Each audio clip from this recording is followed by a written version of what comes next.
Ndumwe mu bize mw'iseminari ntoya ya Mugera.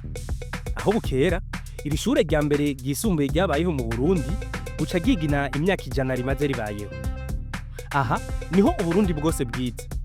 Abize imugeri yo muhuye niko bakunda kuvuga mu kwibutsa ko iri shure rifise amateka atarindi shure rizokwigera rivyitirirwa. Muri iri shure niho havuye incabwenge za mbere z'igihugu. Bazokubwira bati nutize imugera yigishijwe n'uwize imugera.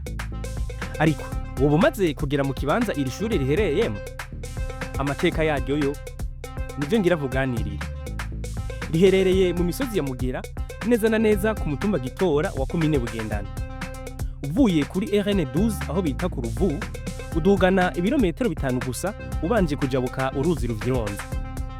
Kuva ishingwa kwa 11 Ruhuhuma mu 1926, iri shure ry'amateka adasanzwe rimaze kuramura abanyeshure 24,772. Muri aba barimwo abarenga 400 b'abapatiri, 15 b'abasenyeri, indongozi nguru mu gihugu nka Sylvestre Ntibantunganya yigeze kuba umukuru w'igihugu, Musenyeri Michel Ntoyahaga, umusenyeri katolika wa mbere yabonetse mu Burundi, abajenerali mu gisirikare n'igipolisi, abahinga mu by'ubutunzi, abaganga, abubatsi rutura, abamenyesha makuru bakomeye mu gihugu uhereye ku muyobozi wa Iris News, tutibagiye n'abapapa bahagaze neza mu ngo zabo. Ni kuvuga mu myaka 100 iheze, aba byari bigoye kubatora mu gihugu kandi ari abarundi. Iseminari ya Mugera yaje nk'inyishu ku kibazo kidasanzwe. Yiyumviriwe n'umusenyeri wa mbere yabayeho mu Burundi.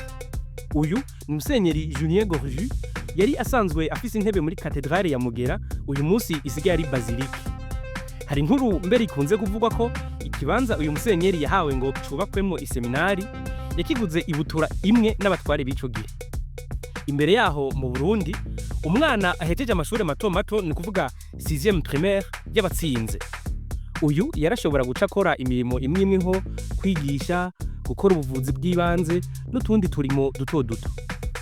Abitadira barashobora kubandaniriza amashure yabo muri Tanzania, aho bafata urugendo n'imiburiburi rw'indwi yose bagenda n'amaguru. Hari n'abafata inzira igana mu Rwanda mu mashure y'Ikabwayi canke ya Srida, hanyuma bakabandanya Inyakibanda. Inyuma yo kwihweza ivyo byose mu 1926, ku munsi nk'uyu abanyeshure ba mbere bararaye mu seminari ya Mugera. Aba bari abana b'abahungu 200 batarenga ntibarenguke.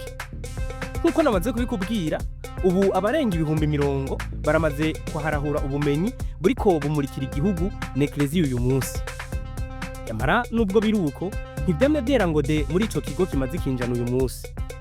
Uturorero kuri Republika ya kabiri yari iyobowe na Colonel Jean-Baptiste Bagaza, iri shure ryaragizwe rya leta 100%, rirangwamwo akajagari kuko ryakiriye imice y'abanyeshure batarikuriwe kuhaba bivanye n'ukwemera kwabo.